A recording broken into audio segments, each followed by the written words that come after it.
தோழர்கள் அனைவருக்கும் வணக்கம். 1:30 மணிக்கு முடிக்கலான்னு சொல்லியிருக்கும் போது பசியோடு காத்திருப்பீங்க, கொஞ்சம் பேர் சாப்பிட எழுந்துச்சு போயிட்டீங்க. தலைவரும் கூட 2 நிமிஷத்தில் பேசுங்க அப்படின்னா நன்றி வணக்கம் மட்டும்தான் சொல்ல முடியும். ஆனால் நிறைய விஷயங்கள் பேச வேண்டியது இருக்குது. ஆனால் சுருக்கமாக ஒரு 5 நிமிஷத்தில் நம்ம பேசலாம். என்னென்னலாம் பண்ணியிருக்கோங்கிற தோழர் அறுவடை நம்ம பட்டியலிட்டிருக்காரு. ஆனால் தோழர்களே, இன்றைக்கி இந்த வங்கியில் வந்து முதல்ல 80s கிட்ஸ் இருந்தாங்க, இப்போ 60s 70s கிட்ஸ்லாம் போயிட்டாங்க. அடுத்து 80s கிட்ஸு 90s கிட்ஸ் இருந்தாங்க. இப்போ 2K கிட்ஸ் வந்துட்டாங்க. இப்போ 2K கிட்ஸ் வந்தால் 22 வயசில் ஒரு பையன் பேங்க் வந்திருக்கான். அப்படிங்கும்போது நீங்கள் இந்த ஆவணப்படம்லாம் போட்டு காமிச்சிருப்போம், இவ்வளோ பெரிய வரலாறு இருக்குது அப்படிங்கிறதெல்லாம். எதுக்கு சொல்கிறோன்னா, ஆனால் நான் அப்படி சொன்னேன்னா பூமர் அங்கிள்னு சொல்லிடுவாங்க, என்ன அப்படி சொல்கிறான்னு. ஆனால் தோழர்களே, ரொம்ப சீரியஸாக ஒன்று புரிஞ்சுக்கணும்.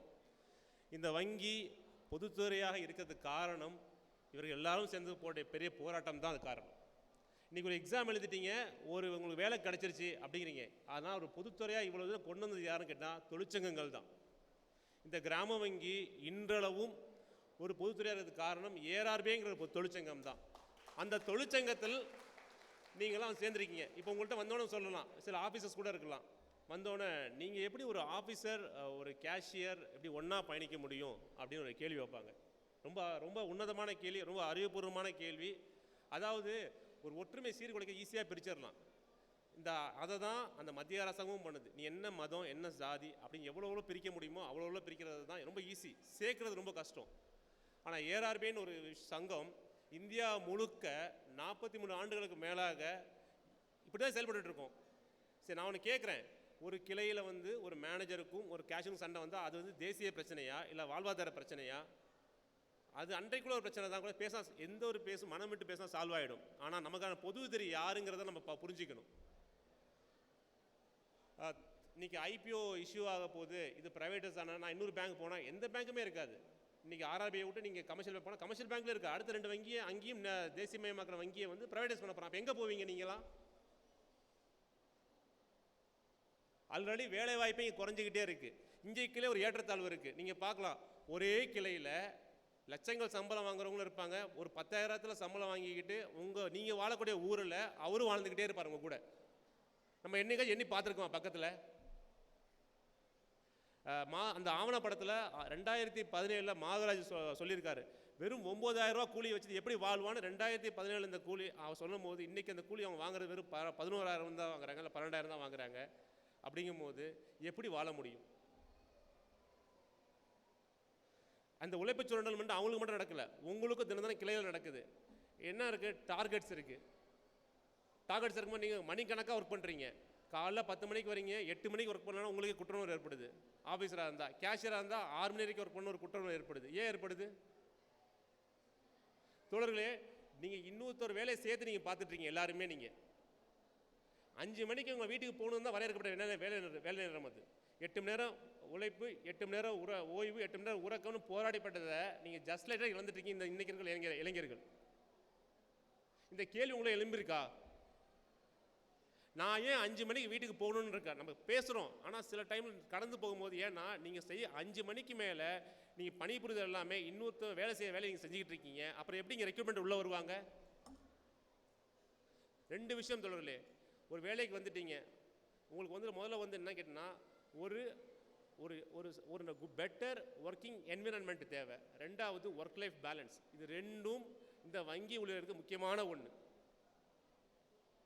இது 2த்தையும் இழந்துட்டீங்கன்னா எதுக்கு நீங்கள் வாழணும்? நம்மளாம் எதுக்கு வாழணும்? நாம் பிறக்கும் போதே இந்த வங்கிகளுக்காக பெற்று போட்டிருக்கோமா? 8 மணி நேரம் இங்கே உழைச்சி இந்த லாபத்தை மீட்டுக்கான வேலையா? நமக்கு அனைவருக்கும் ஒரு வாழ்க்கை இருக்குங்க. தரமான வாழ்க்கையை வாழ்கிறது தாங்க இந்த உலகத்தில் இருக்க, இந்த பூலோகத்தில் இருக்க அனைத்து மனித ராசிகளோட அடிப்படை உரிமை அது. இது இந்தியாவுக்கு மட்டும் ஃபண்டமெண்டல் ரைட் இல்லை, உலகம் முழுக்க இருக்கக்கூடிய எல்லா தொழிலாளருக்குமான ஃபண்டமெண்டல் ரைட் இது. அப்போ நாம் இவ்வளோ காலம் வெற்றி பெற்றது எல்லாமே இணைந்து பயணித்ததுனால தான். இப்போ 2K கிட்ஸாக வந்திருக்கு. நீங்களும் இதை புரிஞ்சுக்கணும். இந்த வங்கியில் வந்து சேர்ந்தவொடனே ஒரு பேங்க் ஆஃப் பரோடா கிடச்சா இப்பயும் அதையும் பார்க்க முடியுது. ஒரு பேங்க் ஆஃப் 300 பேர் வந்து வங்கியில் சேர்றாங்க. அடுத்து கமர்ஷியல் வங்கியில் வேலை கிடைக்குதுன்னு சொல்லிட்டு அதில் 100 பேர்கிட்ட வெளில போயிடுறாங்க. அது யார் வேணாலும் எங்கே வேணாலும் வேலை செய்யலாம், அது அவங்களோட அடிப்படை உரிமை. ஆனால் நீங்கள் ஒன்று புரிஞ்சுக்கணும், நீங்கள் தொழிற்சங்கத்தில் இருந்து இயங்கினா மட்டும்தான் எல்லா வங்கியுமே பொதுத்துறை வங்கியாக இருக்க முடியும்.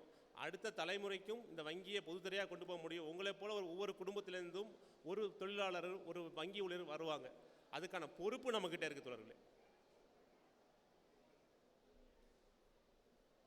அடுத்ததாக நீங்கள் பார்த்தீங்கன்னா அந்த சங்கம் இருக்கும்போது 2019 அப்புறம் தமிழ்நாடு கிராம வங்கியாக உருப்பெற்ற பிறகு பல தாக்குதலை தாங்கிட்டு இந்த இன்னைக்கு சங்கம் நிற்கிது. இன்னைக்கு இந்த காலையில் இந்த அரங்கம் நிறைஞ்சிருக்கும்போது பார்க்கும்போது நிறைய பெண் தோழர்கள் நிறைஞ்சிருந்தாங்க. இந்த அரங்கத்துக்குள்ளே உட்காந்துருக்கும் ஆண்கள் ஃபுல்லாக மெல்ல உலாத்திட்டு இருந்தாங்க. இந்த முக்கால்வாசி பேர் பெண் தோழராக இந்த அரங்கங்கள் நிறைந்து பார்த்து அதுதான் இந்த மாநாட்டோட வெற்றியாக நான் பார்க்குறேன்.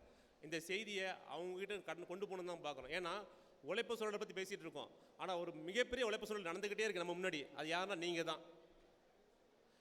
காலையில் 5 மணிக்கு நீங்கள் எந்திரிச்சாலும் உங்கள் வீட்டில் நீங்கள் குடும்பத்தை பார்க்குறீங்க, அவங்க கூட சமைக்கிறீங்க, திரும்பி வங்கிக்கு வரீங்க. வங்கிக்கு வந்தோடனே நீங்கள் ஒரு ஆண் தோழருக்கு நிகராக வேலை புரிஞ்சுக்கிட்டே இருக்கீங்க. திரும்பியும் 5 மணிக்கு முடிச்சதுக்கப்புறம் திரும்பி வேலைக்கு போய் வீட்டில் போய் சொல்லும்போது அதுதான் உழைப்பு சுரண்டலுங்க. அப்போ வங்கியிலேயும் நீங்கள் 5 மணிக்கு போகாமல் 6 மணி வரைக்கும் நீங்கள் ஒர்க் பண்ணணும், 8 மணி வரைக்கும் ஒர்க் பண்ணிட்டு நீங்கள் போகும்போது அதுக்கு எதிராக தான் நம்ம போராடி ஆகணும்.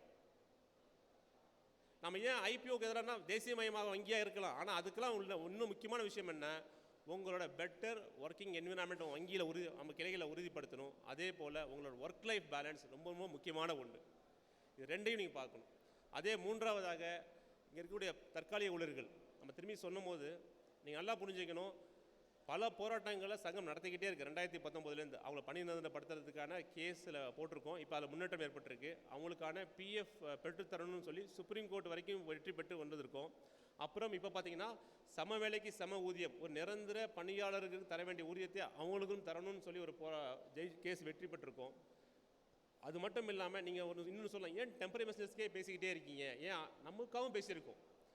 12th பைபார்டர் செட்டில்மெண்ட் இந்த வருடம் கமர்ஷியல் வங்கியில் எப்படி இருக்கோ அதே போல் இம்ப்ளிமெண்ட் செய்யப்பட்டது. அது காரணம் என்ன, ஏஆர்பின்னு ஒரு சங்கம் மட்டும்தான். அதுலேயும் பார்த்தா 2 விஷயங்கள் இருக்கும். ஹெட் கேஷியர் பேவும் அபிஷேட்டிங் பேன்னு வராமல் இருந்தால் கூட 1 மாதத்திற்குள் அதுவும் வரப்படும். அப்போ அகில இந்திய தலைமையில் நம்மலாம் போன பிறகு அதை பேச முடியுது. அது காரணம் என்னென்னா நம்மளோட சங்க இயக்கம் தான். குறிப்பாக தமிழ்நாடு கிராம வங்கியில் இருக்கக்கூடிய இந்த தொழிற்சங்க இயக்கம்ங்கிறது இன்றைக்கி தமிழ்நாடு மட்டும் இல்லை, இந்தியாவுக்கே முன்னுதாரணமாக இருக்குது. அதோட அங்கீகாரம் தான் நம்ம தமிழ்நாட்டை சேர்ந்த நான் ஃப்ரான்ஸில் போய் உலக தொழிலாளருக்கான ஒரு கான்ஃபரன்ஸில் பேச முடியுதுன்னா அது என்னோட தனிப்பட்ட சாதனை கிடையாது, இந்த தொழிற்சங்க இயங்கிறதுக்கான சாதனை. தோழர்களே, நேரம் எடுத்துக்கொள்ள அதிக விரும்பலை, நான் சொன்ன விஷயங்களை முன் வச்சுக்கலாம். ஏன்னா யாரோ போராடுவாங்க, யாரோ நமக்கு கிடைக்குன்னு நினைக்காதீங்க தோழர்களே. ஒரு ஒரு கடைசியான ஒரு கவிதையோடு நான் முடிக்கணும்னு நினைக்கிறேன்.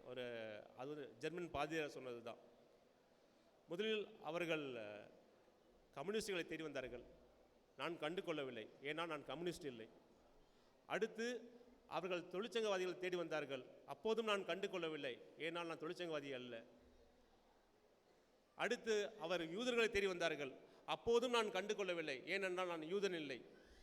கடைசியாக அவர்கள் என்னை தேடி வந்தார்கள், அப்போது எனக்காக யாருமே இல்லை என்றதுதான் விஷயம். அப்போ நீங்கள் ஒன்று புரிஞ்சுக்கணும், யாரோ பட மாட்டோம், நம்ம தான் நம்மளை பாதுகாத்துக்கணும். இந்த உரிமைகளை பெற்ற உரிமைகளை இழந்தோம்னா அதோட பெரிய துரோகம் இந்த உழைப்புக்கு நம்ம கொடுக்குற பெரிய துரோகமாக பார்க்கப்படும். முழிச்சுக்கோங்க, உங்கள் உரிமையை பாதுகாக்கணும்னு நான் சொல்கிறேன். நன்றி தோழர்களே, நன்றி. நன்றி தோழர். இறுதியாக இந்த மாநாட்டை வாழ்த்தி பேச தோழர் சோலைமாணிக்கத்தை அழைக்கிறேன்.